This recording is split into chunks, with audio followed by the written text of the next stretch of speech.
What's up, Nightwalkers? Today I'm going to be talking about our experience using dual PVS-14's and the NVD-SG.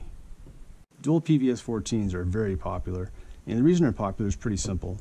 Most users start off with a PVS-14 as their first night vision device, and after they get some time under their belt using it and the night vision bug fully bites them, they normally want to go into a dual tube setup.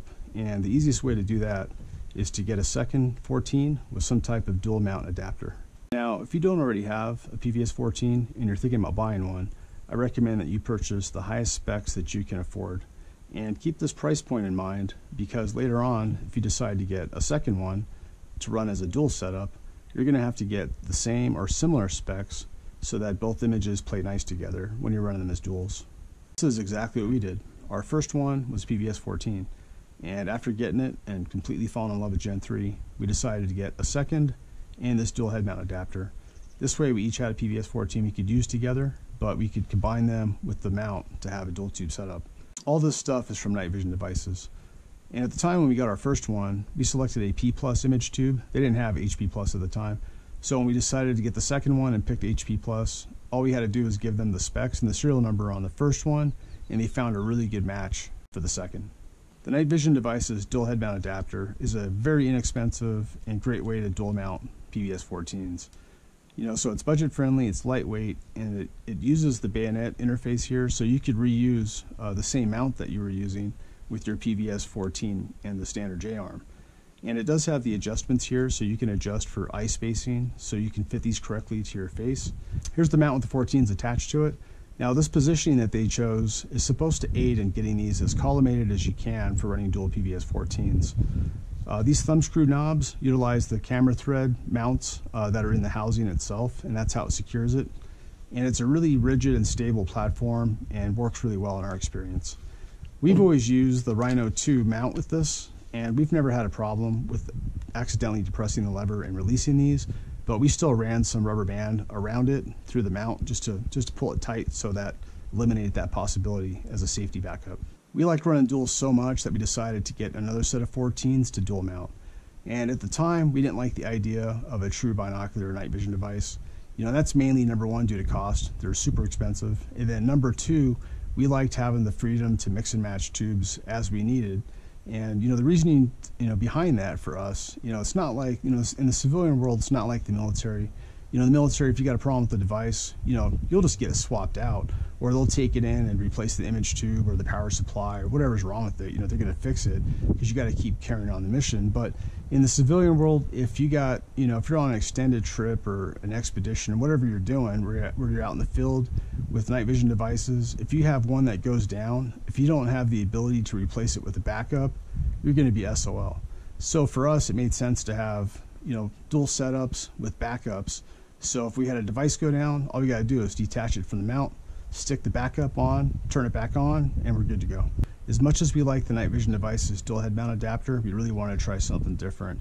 And we came across the Integrated Components D14 mount. And we really like this mount, and the reason why is it gave you the ability to rotate the 14s up and away from your eyes, very similar to how the BNVD works, while using PVS-14s. And it also had this quick release feature on the mount where you could attach and detach the 14s very quickly. So here's the D14. You get these three pieces right here, an arm for each PVS-14 as well as the main bridge assembly. Nice touch that they did was labeling which one's left and right, which saves you a little bit of time. So when you unattach both of these from the bridge and it's time to put them back on, you can get them on the first try in the right spot. This helps out. Now they use dovetails for the arms and for the mount, which is great. But you got to keep in mind there's going to be a little bit of play everywhere. There's an attachment point. You're going to have a little bit of looseness there, but still the mount's really great. One thing I didn't like about the D14's quick release functionality is I was constantly worried that we were going to accidentally hit the button and drop a 14 out onto the ground and have some major issues for us. So what I did is I went into the mount and removed these bolts, gained access to it, and there's basically a spring in here that puts tension on it. And I took an AR-15 receiver spring and modified it and swapped it out. And so now this button doesn't work like it used to, which I'm perfectly good with. So now you hit the button, and even if you tug on it, it ain't coming off. So I have to use a lot more force now. So you push the button down, and you give it a really good pull, and now it comes off. So if you got one of these mounts and this is a concern that you have, you might want to look into doing that. I put electrical tape on the 14's housings, just where the arms interface against it, to keep any unwanted scuffs from happening. When you set these up, you want to leave the screws just a little bit loose until you get them in their final position, then you want to tighten them up. Now for a safety lanyard on the D14, there's a little hole right here that's in front of the dovetail shoe. And what I did is I ran some paracord through it, and then just used this little Night Eyes, carabiner clip to connect it to some paracord on the top of the helmet. Because this is a heavy setup with the dual 14s in this mount, it does give it, more chance to wobble around because you got all this weight hanging off the end. So if you can put bungee tension on it, that's going to help out considerably. And what I did is I made these little loops here that go around the release buttons, and I feel comfortable doing that because I modified these buttons. And then that allows me to take my bungee hook and connect it right here to that loop. Since it is a dovetail type of an interface, you're going to need a mount like a Norotos TATM or a Wilcox G24. Any decent dovetail mount is going to do the job for you. Now, the one thing that you run into running this type of a setup is just the weight. So you have a lot of extra weight here. So besides the 14s themselves, and having double battery compartments, double power supplies, and whatnot, now you have the weight of the arms and the weight of the bridge assembly, as well as whichever mount you're going to use to attach this to your helmet. Whichever mount that you pick, those TATMs worked really good for us, but there is some interference problems here with these levers. So, and it's never been a major problem for us, but as you can see, you do make contact. One of these is the the actual piece of the bridge connects here on this side. The release button makes contact with the fore and aft adjuster, but it's not insurmountable. If anything, it's just kind of annoying sometimes, but we've never had a problem with operating it like this. One thing to add about this TATM, however, is the release knob on the side of it. And this is what releases the device from the dovetail adapter. Is really great for safety. So you have to rotate this knob, extremely far forward to get the mount to release from the night vision device. And that's an extra layer of security that we like, especially when you're running something as heavy as these dual 14s on the D14 mount. D14 works really good with the Wilcox G24.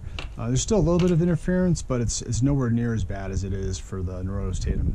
Running dual PVS-14s, they're very heavy, so you also need to have a decent platform to mount it on. So, whether it's a bump helmet like the ZopScore base jump, or it's a surplus ACH helmet, you definitely want something that's going to have the ability to handle the distribution of the weight better on your head, as well as a decent counterweight pouch. We really liked running duals with this type of mount. The D14 really has a lot of features to it that we really enjoyed, and especially once I fixed this quick release button potential from accidentally releasing, I felt a lot more comfortable to run around with these. And we've hiked with it, ridden off-road vehicles. I mean, you name it with this mount. We've never had any issues with this thing popping off or causing any problems. The only thing you got to keep an eye out on is where the arms attached to the 14's housing. These can sometimes back out, and it just happens from, I'm sure, just moving these 14s side to side every now and then. It just loosens up the thread, and so you want to keep an eye on that. Running dual 14s with this D14 mount or the Night Vision Devices dual adapter head mount works really great. So if you currently have a 14 and you're thinking about picking up a second one and to do something like this, either one of those options is going to work out great for you. Now, when we bought our D14, that was really the only mount available at the time like it, and now there's some other ones like RQE has. They have a mount that's similar. It's a lot more expensive, but it has some pretty cool features to it, as well as, besides this quick release option, integrated components, and you can find this on Mod Armory's site. They do have the same version of this minus the quick release buttons, and besides being lighter and lacking that functionality, it is a little bit less in price. So that's another thing to consider if you're looking for a dual mount that has this rotation ability to it.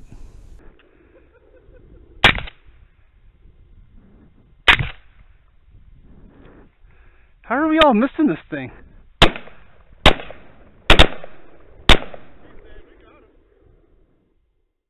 The Night Vision Devices BNVD-SG. This thing is just friggin' awesome. We ended up selling 2 of our PVS-14s to help offset the cost of this puppy, and boy, are we glad that we did that so we could get it. And for the longest time we were running duals, You know, we kept telling ourselves that duals were just as good as having a BNVD. You know, we didn't want to spend the money on it. But after having this for months now and using it for that much time, I can just tell you, hands down, this is better than running dual PVS-14's. You know, the layout of the controls, the ergonomics of it, the lightweight, it's just hands down better than running dual PVS-14's. And the only thing better than this BNVD would be the new Mini B model that they have. You know, that wasn't available at the time we bought this one. Otherwise, we probably would have purchased that one. And the Mini B uses different optics, and those save weight over the glass optics, as well as they're more optimized for a white phosphor image tube to give you a better image if you're using that type of an image tube. And it does have an option as well for a remote battery pack, which would plug into the back of the housing and go to a battery pack that sits on the back of your helmet. And besides taking weight off of the unit, it does give you more power capability in terms of battery life, because now you got more batteries to power the unit. I only had one gripe with the BNVD, and it's a really minor one. And it just involves this bikini lens cap system.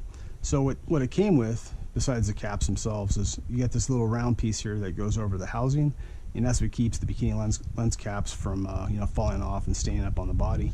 It just was never tight enough to where, you know, and you got to put it on one end or the other to where it can keep both lens caps nice and tight against the housing.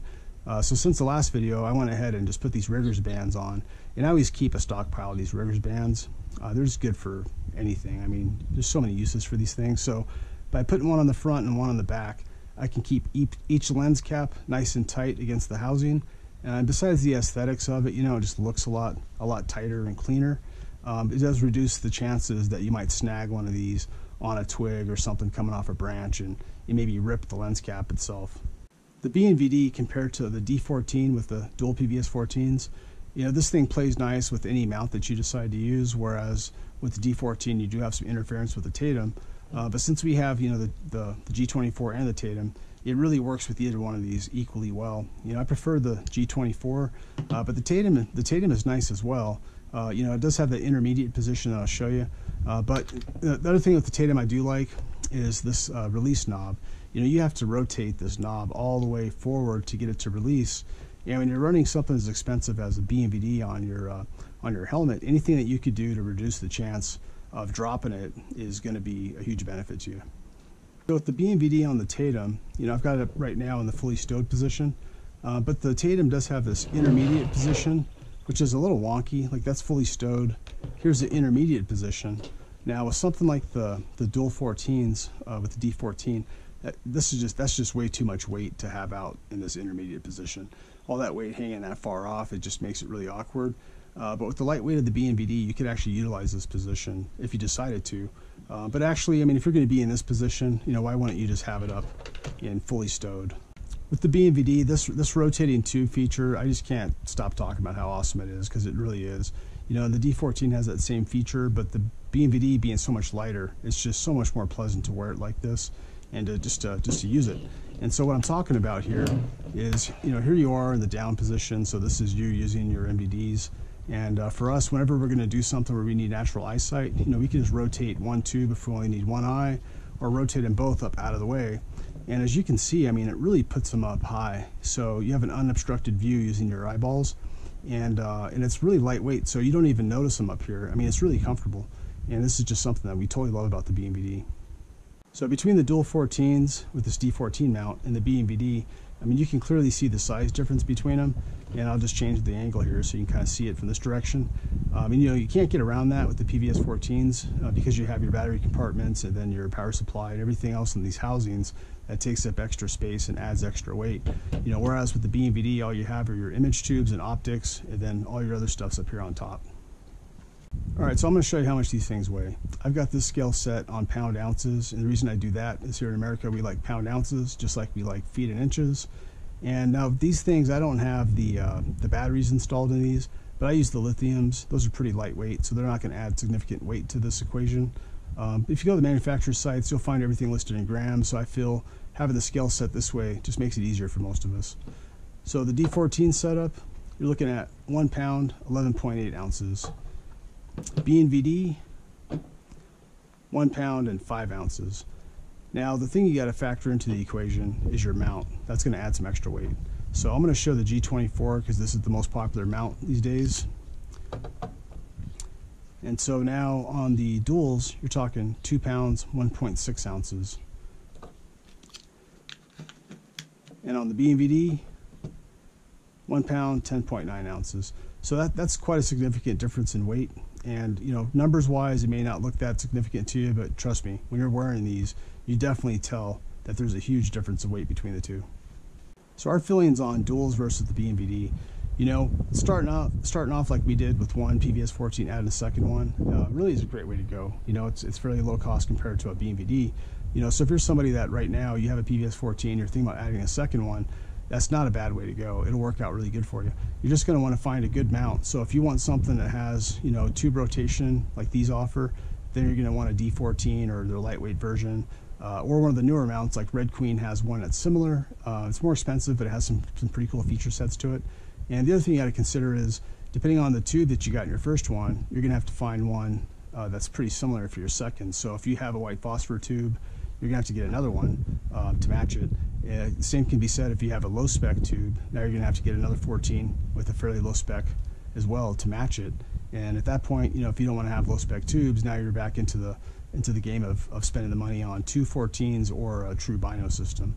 You know, and for us, I mean, honestly, the BNVD tubes, you know, at the factory, they get tubes that match up real well, and when they install them in here, you know, they're going to make sure that they perform together as a unit, compared to taking, you know, one at a time and trying to find them, you know, months later or years later to match up. And plus, they can collimate the system from the factory, which they do, and there's a definite improvement in the image. So, you know, these tubes, in the way they're matched up and the way they're collimated, you know, this image is just hands down better than the one from the Dual 14s that we have. You know, even though they're all HP Plus image tubes, you know, these ones are just matched up way better.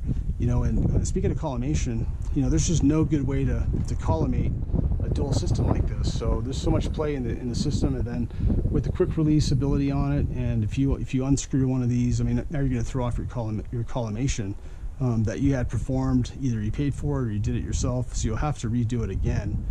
Whereas on the BNVD, since these are fixed in place in the housing, you know, that collimation isn't going to change. When it comes to which one to get, you know, if you're somebody that has the budget where you can just buy BNVD from the get-go versus 2 14s, just do it. You know, the performance is better, the functionality, the image is better than the 2 14s.